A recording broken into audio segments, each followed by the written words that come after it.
আসসালামু আলাইকুম দর্শক আমার। যদি কোনো সময় আমরা হিন্দু বাড়িতে কোনো কিছু খাইতে লাগে বা কোনো ইমাম সাহেবের বাড়িতে কিছু খাইতে লাগে, এই খাওয়াটা আমাদের জন্য জায়েজ হবে কি না আমরা সবাই এই ভিডিওতে বুঝতে পারবো এবং জানতে পারবো। তো আমরা এই ভিডিওতে একটু মনোযোগ দিয়ে শোনার চেষ্টা করব যে ইমাম সাহেব কি বলতেছেন, আমরা কি খাইতে পারি অন্যের বাড়িতে, এই ভিডিওতে একটু জানতে পারবো। চলো আসুন একটু শুনি এই ভিডিওতে উনি কি বলেছেন। হিন্দু বাড়িতে হিন্দু হোটেলে খানা খাওয়া জায়েজ আছে কিনা, এই প্রশ্ন অনেক ভাই বোনরা করে। ভাই, আমি একটা কথা বলি যে আপনি কার বাড়িতে খাইলেন এটা দেখার বিষয় না, দেখার বিষয় হলো কি খাইলেন।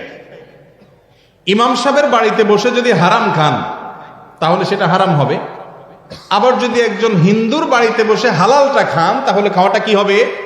হালাল হবে। আপনি কার বাড়িতে খাইছেন সেটা দেখার বিষয় না, কি খাইছেন সেটা হলো দেখার বিষয়। কথা কি বুঝাতে পারছি? হিন্দুর দোকানে বসে খাইছেন কিন্তু খাবারটা হালাল, তো আপনি এটা খাইতে পারেন। কিন্তু দোকানের মালিক মুসলমান, খাবারটা হারাম, তাহলে সেটা খাওয়া কি হারাম। এখন কথা হলো যে যদি কোনো অন্য ধর্মের ভাই খাবারের ভিতরে কোনো হারাম মিশায় থাকেন আপনি জানেন, বা জোরালোর সম্ভাবনা থাকে, তাহলে সেটা আপনার জন্য খাওয়া জায়েজ না। আর এরকম যদি সম্ভাবনা না থাকে আপনি খেতে পারেন, খাওয়াটা আপনার জন্য হারাম না। নবী করিম সাল্লাল্লাহু আলাইহি সাল্লাম অমুসলমানের বাড়িতে খেয়েছেন।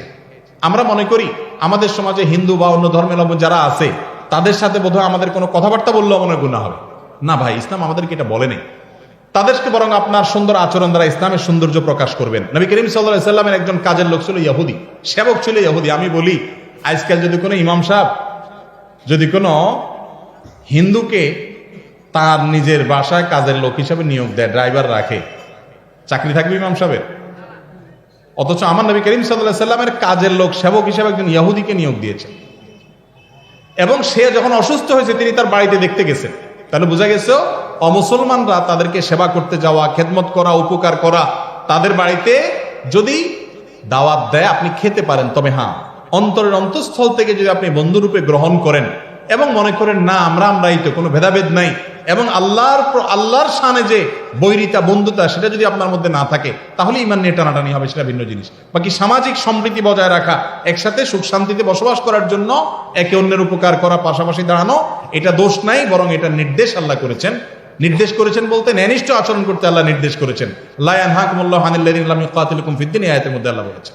অতএব হিন্দুদের বাড়িতে খাওয়া অথবা তাদেরকে ডেকে দাওয়াত দিয়ে আপনার বাসায় খাওয়াতে পারেন, কিন্তু সেটা ওই যে আপনি তাকে সদীকুন হামিমের পর্যায়ে রাখবেন না, এ হলো মূল বিষয়।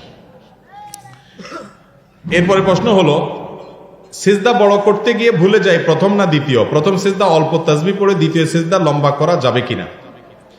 এটা সুন্নাহর খেলাফ হবে ভাই। সুন্নাত হলো সিজদা প্রথমটা একটু দীর্ঘ হবে, দ্বিতীয়টা একটু কম দীর্ঘ হবে। প্রথম রাকাতের চাইতে দ্বিতীয় রাকাতে একটু শর্টে হবে, এটা হলো সুন্নত।